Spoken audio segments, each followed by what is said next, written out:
alignment with the Islamic understandings of Jesus and Christianity. So this is kind of a humorous side of this that you probably don't know, which is that the two groups that most missionaries and apologists who most like to use me are Muslims and Mormons. Go figure.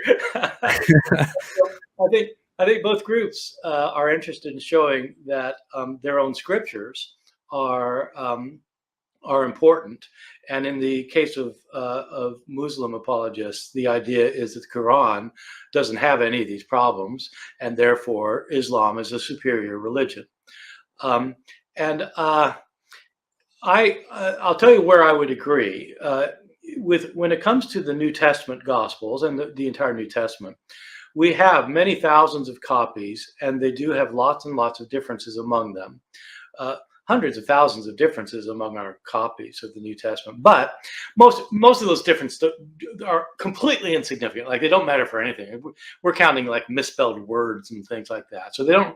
But some of them do matter. They affect how you might understand a passage or a book or the entire New Testament.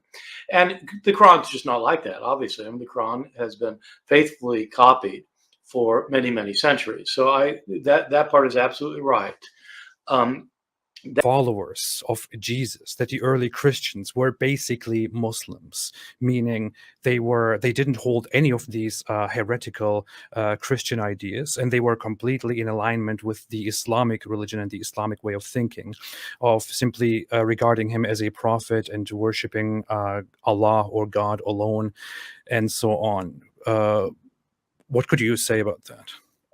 So I would say that there are some elements of truth in that historically, and some things I think I would consider to be problems. But on the basic level, the idea that the earliest followers of Jesus thought that he was a human and that he worshipped only one God, and they also worshipped only one God, I would say that that's true. Of the Son of God, did they understand him to be the Son of God, not only in the sense of a great guy, but also in in a spiritual, religious way, the way Christians later understood him? Was that something that was there from the beginning?